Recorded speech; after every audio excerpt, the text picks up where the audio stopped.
Bom, pessoal, vamos falar hoje sobre dilatação térmica dos sólidos, né? Lembrando que, como nós vimos termometria, a dilatação térmica depende da temperatura. Então, se a temperatura de um corpo aumenta, a tendência dele é aumentar. Se a temperatura de um corpo diminui, a tendência dele é encolher, certo? Isso para os corpos sólidos, que fique bem claro, corpos sólidos.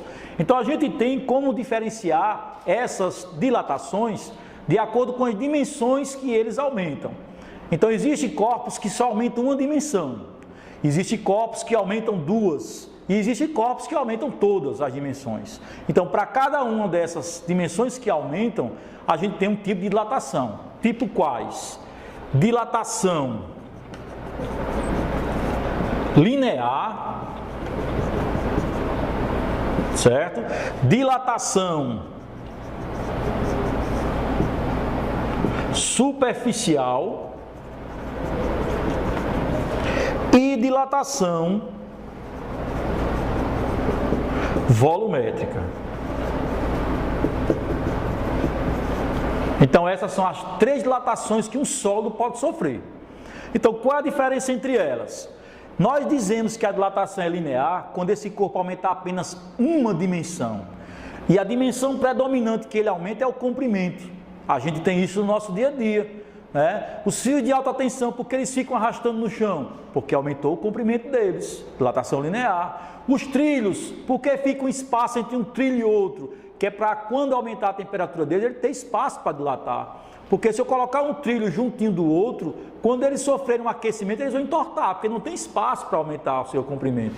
Então está aí onde nós encontramos no nosso dia a dia uma dilatação linear. Tá certo? Então nós dizemos que a dilatação é linear quando aumenta apenas uma dimensão. Tá certo? Nós chamamos de linear.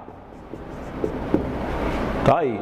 E superficial, já está dizendo, superfície, aumenta a área. A área são duas dimensões. Então, quando aumenta ou aumentam duas dimensões, nós chamamos de dilatação superficial.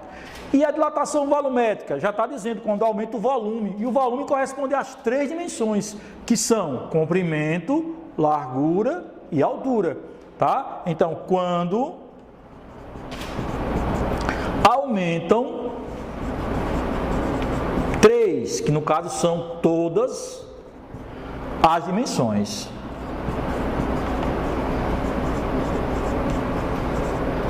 Então, essa é a diferença. Primeira coisa que a gente tem que saber de dilatação é isso. Diferenciar quando ela é linear, quando ela é superficial e quando ela é volumétrica. Tá bem? Então, para cada uma dessas dilatações, nós vamos ter uma fórmula específica para elas. Tá certo? Uma para dilatação linear, uma para dilatação superficial e uma para dilatação volumétrica. Tá? A única coisa que vai diferenciar realmente de uma para outra é o coeficiente. Porque o coeficiente muda, já que uma é uma dimensão, a outra já são duas e a outra já são três. Então, o coeficiente de uma realmente ele vai ter que mudar.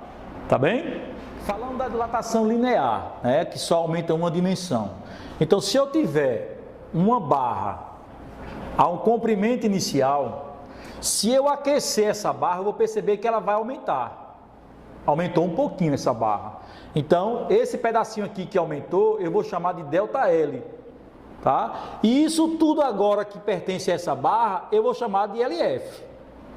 Tá? Então, o que é que significa essas variáveis aqui? O LO significa o comprimento inicial. Ok? O LF significa comprimento final. E o ΔL significa variação de comprimento ou dilatação. Dilatação linear. Pronto, é isso que significa. Então, a primeira fórmula que nós temos é do ΔL. Todo mundo sabe que o delta significa variação. Então, ΔL é o comprimento final menos o inicial. Tá? Consequentemente, nós vamos ter também aqui uma temperatura inicial e aqui uma temperatura final. Tá? Então, a variação de temperatura também é a temperatura final menos a inicial. Vamos acostumar a representar a temperatura pelo θ, né? Porque lá na frente a gente vai ter tempo que vai ser representado também por T, e eu posso confundir T de tempo com T de temperatura. Então, vamos acostumar a usar o θ para representar a temperatura.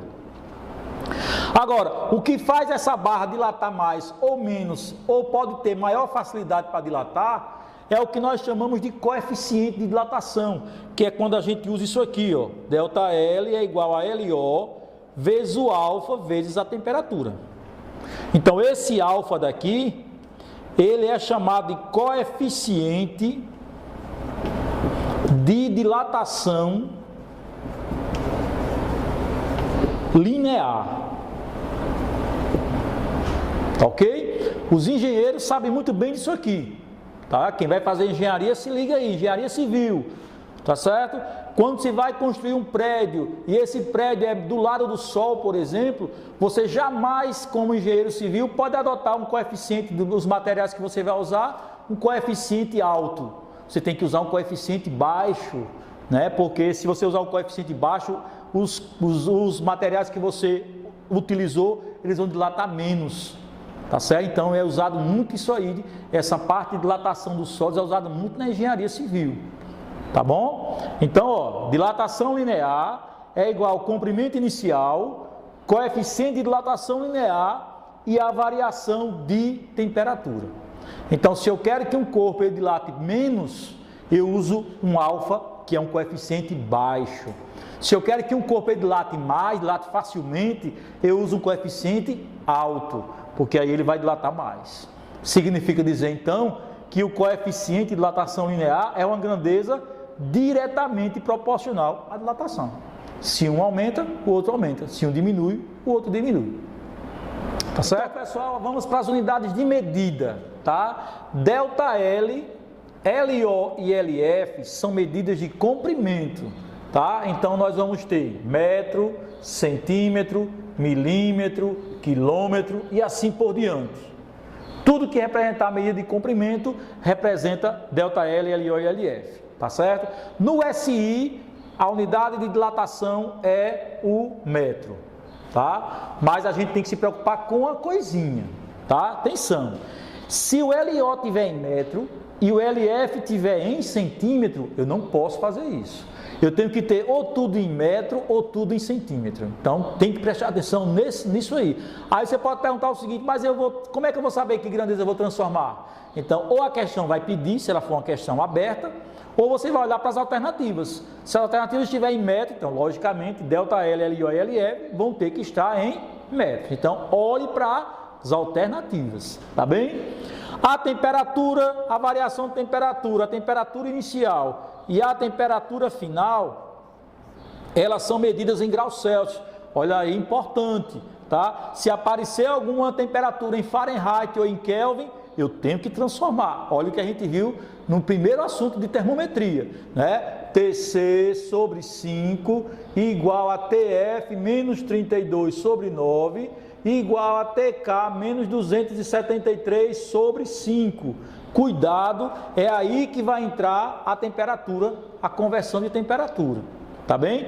Então, temperatura, variação de temperatura, temperatura inicial e temperatura final em Celsius, ok? E o coeficiente de dilatação, que é o alfa, ele é medido em graus Celsius a menos 1. Essa é a unidade do coeficiente de dilatação. Lembrando que a gente vai usar muito, mas muito mesmo, notação científica. Os coeficientes geralmente são dados em notação científica. Por exemplo, o alfa do ferro, coeficiente linear do ferro, é 1,2 vezes 10 a menos 5. Olha aí. Então, vou precisar disso aqui. Tá? É preciso decorar algum coeficiente? Não. A questão já dá para vocês o coeficiente de dilatação. Tá certo? Então, cuidado que nós vamos precisar muito de notação científica. Tá bem?